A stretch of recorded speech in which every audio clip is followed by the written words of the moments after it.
Bonjour à tous et bienvenue sur videobourse.fr pour une analyse long, moyen et court terme de la paire euro-dollar. Donc on avait pris une position à la vente lors de la dernière analyse. Depuis on a laissé courir, ça s'est bien passé. Donc on voit qu'on a pris une position à la vente sur la journée du 29 février dernier, grosse journée de baisse, en se protégeant au-dessus des précédents plus hauts. Pour le moment ça se passe vraiment très bien. Les vendeurs ont pris en main ce marché, on a cassé la zone de support oblique haussier qui amène un mouvement de correction, donc un drapeau. On est dans le sens de la dynamique de fond qui est baissière. Donc on est bien orienté. Au niveau des prochaines zones de support qui pourraient amener des rebonds, il y aurait les plus bas qui avaient été marqués le 16 février dernier à 1,2969. Il nous reste encore une cinquantaine de pips avant d'atteindre ces niveaux.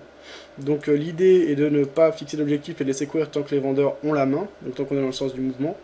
Donc pour le moment, il n'y a pas de raison de s'inquiéter, on n'a pas de zone de support majeur avant celle-là, et c'est pas encore une zone énorme, donc voilà, il n'y a vraiment pas d'inquiétude. Pour le moment, il reste un gros potentiel, je suis dans le sens de la tendance de fond, donc pas de problème. Fondamentalement, il y a toujours le bordel. Alors on a trouvé soi-disant une solution à la Grèce, mais c'est une solution temporaire hein, et ça ne fait que repousser. Les États-Unis, eux, par contre, vont mieux. Donc on a vu ça sur les marchés actions qui se sont bien repris ces derniers jours. On a Bernanke qui était plutôt rassurant par rapport à la politique monétaire américaine et aux chiffres qui sont tombés. Il y a des problèmes en Europe, toujours des grosses tensions. Donc c'est assez mitigé. On ne sait plus vraiment sur quel pied danser, donc fondamentalement j'ai moins de repères que j'avais pu en avoir auparavant. Maintenant, à quand la prochaine crise hein, les deux fois c'était des surprises. Hein, voilà, on a vu comment ça s'appelle ces dernières années, on a eu donc les subprimes avec la crise immobilière, c'est arrivé comme ça. D'ailleurs, on a eu la Grèce, on a découvert d'un coup. Donc on est dans une période tendue, il y a toujours de la tension et les mauvaises nouvelles peuvent arriver. Euh, Si on doit repartir dans le bon sens, ça se fera de manière très laborieuse. Si on doit partir dans le mauvais sens, ça se fera de manière tonitruante. Donc, ok, je suis plus à l'aise à l'avant dans un marché et dans un contexte comme celui-ci. Donc voilà, ma vision fondamentale. Techniquement, donc j'ai dit parler des prochaines zones de support. Si on casse cette zone des 1.2969, d'ailleurs on pourrait avoir une zone d'accélération intéressante. On pourrait rallier les plus bas qu'on avait marqué mi-janvier à 1.2621. Donc juste au-dessus des précédents plus bas historique, enfin pas historique mais long terme, des 1.2579. Donc on verra ce qu'il en est. Donc pour le moment, garde un biais baissier à long terme ici en journalier et j'ai pas de raison particulière de paniquer. J'ai une autre position en cours sur l'euro franc suisse, ça se passe bien avec soit positif, 69 euros de profit. Donc si on n'est pas encore en position sur l'eurodoll, je ne rentrerai pas en position à la vente dans ce contexte puisqu'on est bas, surtout qu'on est proche d'une zone de support potentiel. J'attendrai éventuellement un rebond pour entrer à meilleur compte ou la cassure de cette zone de support avec un sell stop en dessous. Mais je préférerais la zone de rebond, comme par exemple la rentrée de la moyenne mobile 20, ça serait très bien, ou un pullback. Après, peut-être qu'on ne l'aura pas. Mais en tout cas, dans le cas d'une position ouverte, je laisse courir sans aucun problème, je sortirai une fois que les acheteurs me prouveront qu'ils sont capables de reprendre en main le marché. Là, on a fait le plus dur, c'est-à-dire se dégager du point d'entrée et donc du stop loss. Maintenant, reste à profiter et à surfer sur la tendance. Alors si on passe au H1, on a une dynamique baissière importante avec des plus hauts de plus en plus bas. Là on le voit ici. Plus haut de plus en plus bas.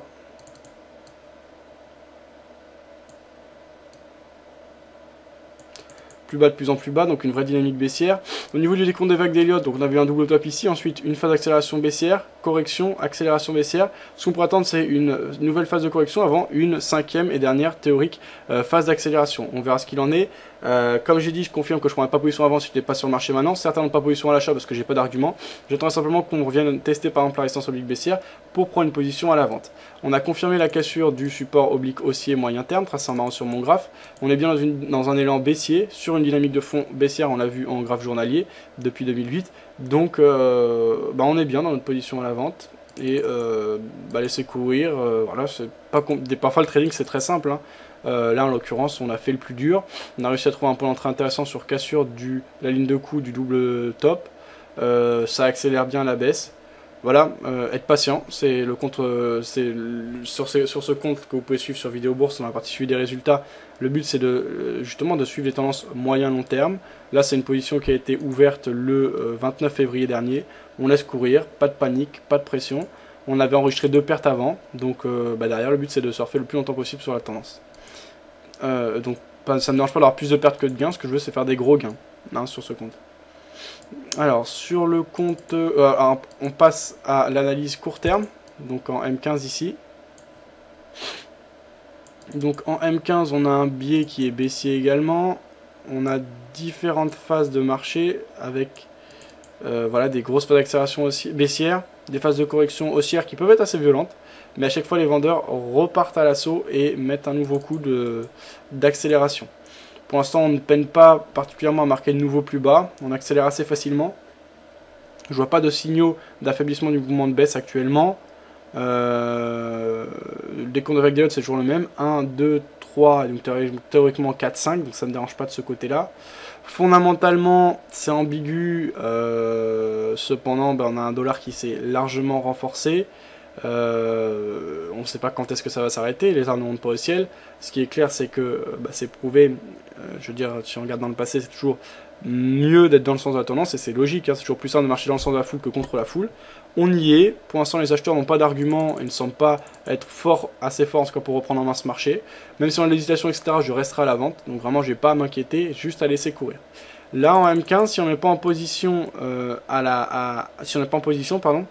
rentrer à l'achat maintenant, franchement c'est risqué, c'est vraiment contre la dynamique en cours. Maintenant, quand on prend contre la tendance, on peut aussi faire des beaux coups. Puisqu'on rentre sur des plus bas et après on peut avoir des phases de correction importantes. Là on marque en M15, on voit un double bottom avec un second bas plus haut que le précédent, ce qui indique à court terme, c'est le soir donc c'est plutôt normal, un affaiblissement de la part du mouvement baissier. Pourquoi pas s'attendre à une phase de correction, voire un retest de la résistance oblique baissière, ce qui ne remettra absolument pas en question mon trade. Je resterai en position à la vente. Et là par contre ce serait une bonne occasion de rentrer pour ceux qui ne sont pas sur le marché. Et donc ceux qui veulent prendre un long intraday, ça peut être justifié par ça.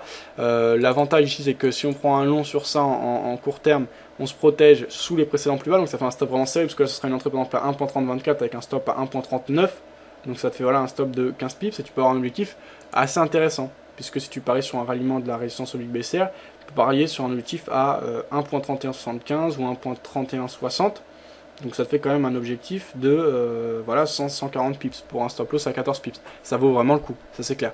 Donc après voilà, c'est le risque, ça ne correspond pas à tout le monde. Moi je suis bien dans la tendance, je laisse courir mon trade, j'ai un autre à toucher. Donc j'avais fini avec l'euro-dollar, c'était assez rapide, après voilà, c'est ça aussi le trading. Sur euro-franc suisse, j'ai toujours ma position acheteuse. Donc, alors on va simplifier ça. Sur l'euro-franc suisse, j'ai pris position à l'achat juste au-dessus des 1.20, en l'occurrence à 1.2046 avec un stop à 1.1946, parce que je me suis dit que c'est toujours bon d'avoir une banque centrale derrière soi, en l'occurrence la Banque nationale suisse qui a dit qu'elle maintenait le cours de l'euro-dollar à 1.20. Certes, elle peut se tromper, si elle se trompe, je touche mon stop. Tant qu'on est au-dessus, c'est pas mal. En plus, j'ai des swaps positifs, des intérêts positifs. 13,73€ enregistré actuellement, 70€ de profit sur la position à l'achat. Pour l'instant, je suis vraiment bien sur cette position. Je laisse courir également. Là, c'est une stratégie de long terme. C'est une position qui est ouverte depuis le 30 janvier. Donc, je suis pas prêt de fermer. Je ne sais pas quels objectifs je peux aller chercher. J'ai pas encore d'idée particulière. Peut-être utiliser la retracement de Fibonacci. Donc, par exemple, si on se met ici en hebdomadaire et qu'on prend les plus hauts et plus bas, on serait au niveau des quasiment 38,2%. Donc à ce moment-là, si on vient effectivement déjà dans un premier temps rechercher les précédents plus hauts qui avaient été marqués fin 2011, donc à 1.24, voire les 38,2 à 1.26, ce seraient des points de sortie intéressants avec un profit significatif. Pour l'instant, j'ai les intérêts dans mon sens, je suis pas pressé, donc je laisse courir. Voilà mon point moyen, long et court terme sur l'euro-dollar et mon point sur euro-franc suisse. Bonne soirée à tous, bon trade, à bientôt sur videobourse.fr. Alors oui, pardon, j'ajoute un petit mot simplement pour vous indiquer que demain je co-animerai un webinaire pour Saxo Bank avec un scalper de chez eux qui s'appelle Cédric. J'ai oublié son nom, donc c'est quelqu'un de sérieux. Donc vous pouvez vous inscrire sur leur site Formation Trading. Donc sinon vous rendez sur Vidéobourse, vous avez dans le menu de gauche voilà tout ce qui est expliqué. Sinon vous allez sur formationtrading.com, c'est le site de formation gratuit de Saxo Bank. Vous vous inscrivez à la formation. Moi j'ai mis le lien, hein, formation trading, vous cliquez ensuite sur formation en direct. Et donc ce sera intéressant, ce sera demain de 13 à 14h, de 13 à 15h. Donc demain le jeudi 15 mars. Voilà.